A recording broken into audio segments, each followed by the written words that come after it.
And friends, our scripture lesson today is taken from the Gospel according to Mark, chapter 7, verses 14 through 23. Then he called the crowd again and said to them, "Listen to me, all of you, and understand. There is nothing outside a person that by going in can defile, but the things that come out are what defile." When he had left the crowd and entered the house, his disciples asked him about the parable.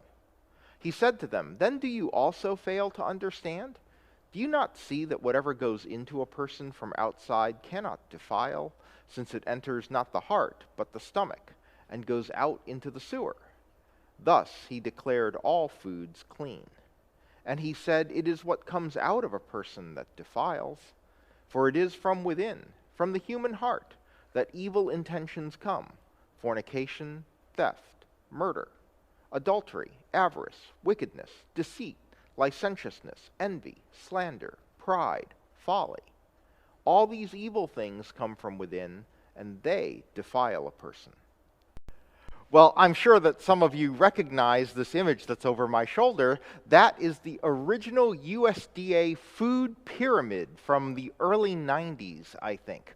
It was a description of what they thought you were supposed to eat. Now, it's a diet that many of you would be appalled to try and follow today because it is very low fat. It says 5% from fat, and then 40% from carbs. And I know many of you are trying diets. I've tried them myself, where you try to actually almost invert that and get more calories from fats and proteins and far fewer calories from carbs. And so we pay a lot of attention to what it is that we're putting into our bodies. We worry a lot about it. We debate it. We argue it. There are so many diets that are out there that are trying to help us either lose weight or become more fit or whatever it is.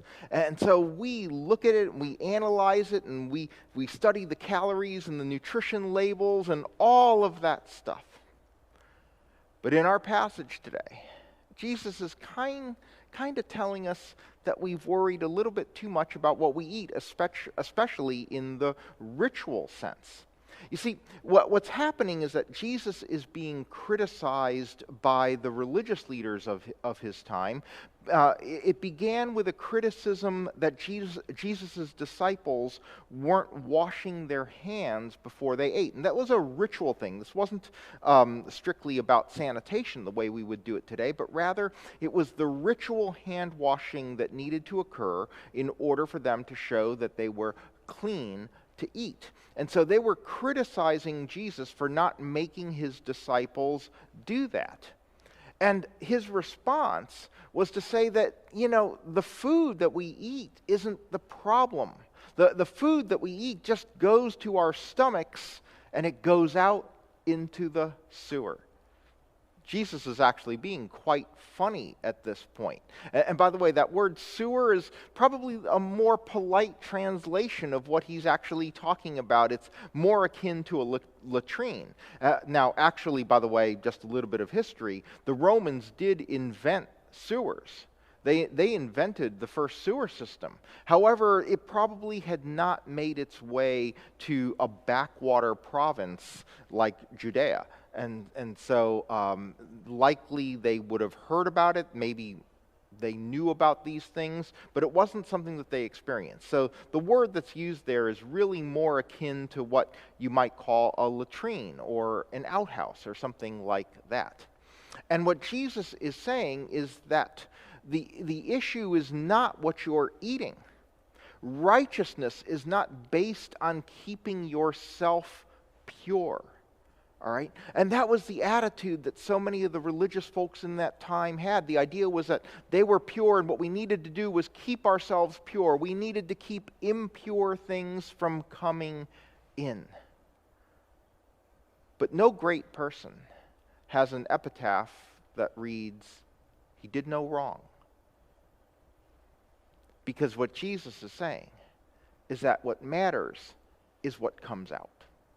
It is what comes out that defiles. Righteousness is not based on trying to stay pure. Righteousness is based on the impact that you have on the world around you, and that impact can be positive or negative. But what defiles a person is negative coming from them. And Jesus says that what defiles you is when bad things come from you, and where they're coming from is your heart.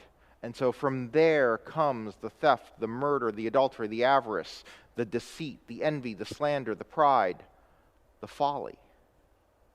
See, evil comes out of you and it impacts others negatively. That which went into your stomach came out and it went to the sewers. Which there's a subtlety there that I hope Jesus intended to make, which is that in that time they did understand the importance of sanitation. That's why the Romans invented sewers. And so that which came into the stomach not only came out of you and went to the sewer, it went in a way that didn't have a negative impact on the people around you. Right? It went out in as sanitary a way as they could provide in that time. But those evil things that come out, the evil things that emanate from your heart and come out, from those, there's no protection. Those pollute the area around you. Those leave a negative impact on others. Now, do they just come from within? I don't think that's what Jesus is trying to say, because he is responding, don't forget, to a very specific criticism. He's responding to that very specific criticism that his disciples haven't abided by the rituals around eating. And so he's responding very specifically and narrowly to that. But you'll notice that what he differentiates is when he says, since it enters not the heart, but the stomach. And I think what has been left out of his argument here, because that's an argument for a different context, is to talk about what does enter the heart.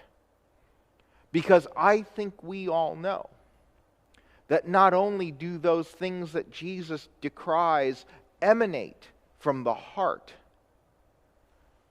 but they are impacted by the things that we've allowed to enter the heart.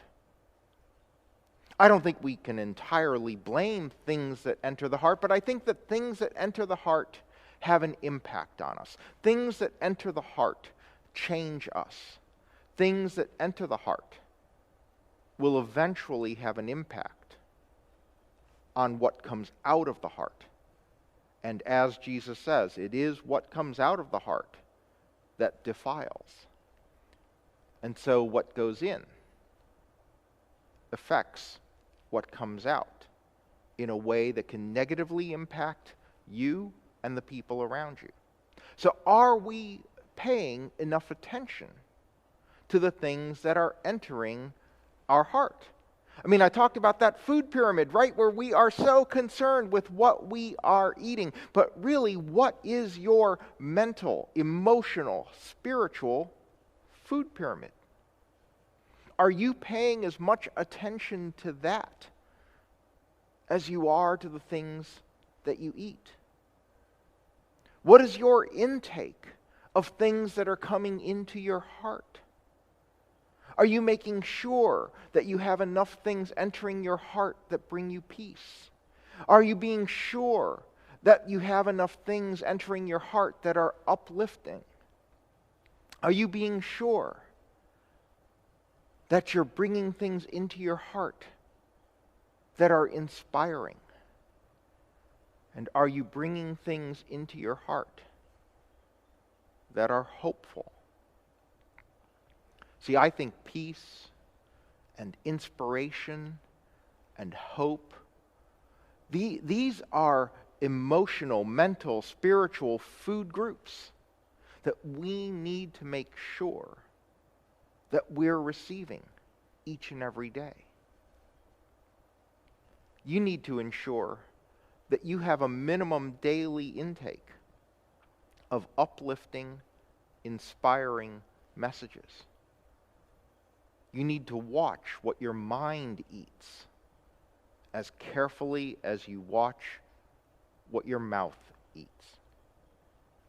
I know for me, it actually made a difference. I actually started a number of years ago regulating it. I mean, I'm not saying that I only watch Disney movies or something like that. That's certainly not the case.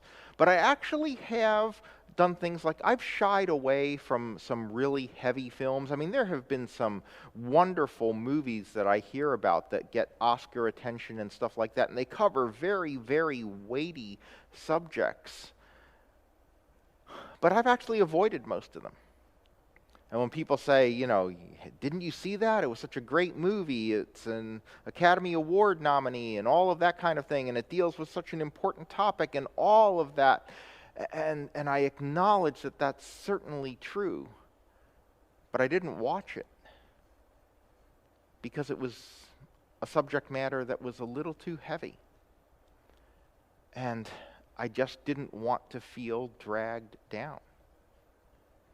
Now, I watch some things that are a little rough. I enjoy some of those things, but I watch them in moderation. And believe it or not, I actually watch those things at certain times of the day. I happen to be a person who always, ever since I was a little kid, I had a TV in my room and I fell asleep by the TV, and it's a habit that has stayed with me all of my 60 years, and you can criticize my parents for allowing me to do that, but that's just the way it was for me. But I will tell you that one of the things is that at night when I'm getting ready for bed and I have a little TV on in the background, which helps me sleep, it's always a sitcom. It's always a sitcom. I don't fall asleep to the news, and I don't fall asleep to something violent. It's always a sitcom. Because I need things that are funny, that make me laugh. That's the mood I want to be in before I go to bed. I listen to a lot of Christian music, but the songs that I really prefer are the ones that fill me with hope. The ones that talk about overcoming. The ones that talk about just being able to let go and leave it for God, who will take over and fight our battles for us. Those are the things that I need to do for me. They help my spirit. They help my soul. I'm watching what my mind eats, because that will have an impact on what comes out of my heart. You see, your output shapes the world around you. The example that Jesus gives here was negative because he was refuting a particular criticism from the religious leaders.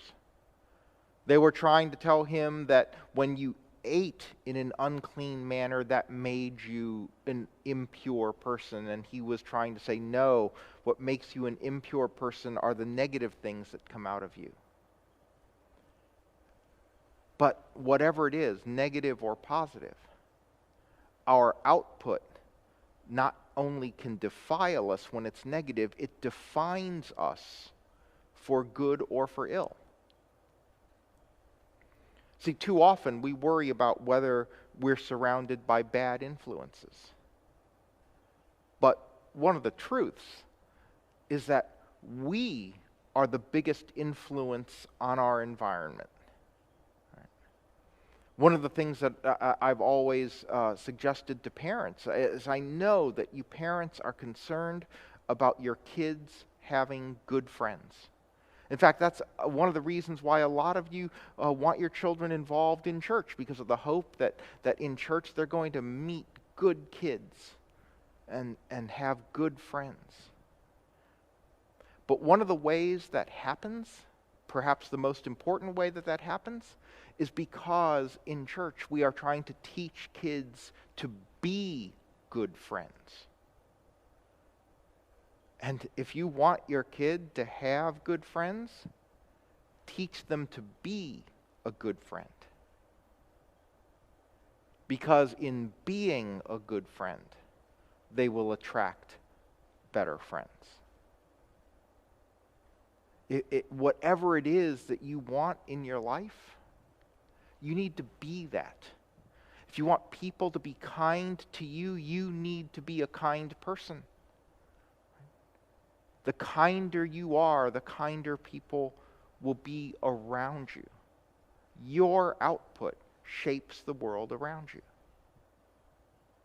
As you strive to be a better influence on your surroundings become better, and it becomes a better environment for you. That's how this works. What goes in does come out. What goes in the mouth goes out to the sewer. It's its own track. But what comes into the heart comes out from the heart. And that will have a major impact on your world. So watch what goes in. Be conscious of it. Watch what goes in order that it will help regulate what comes out. And what comes out will change you, change the perception of you, change the world around you, change the way people relate to you.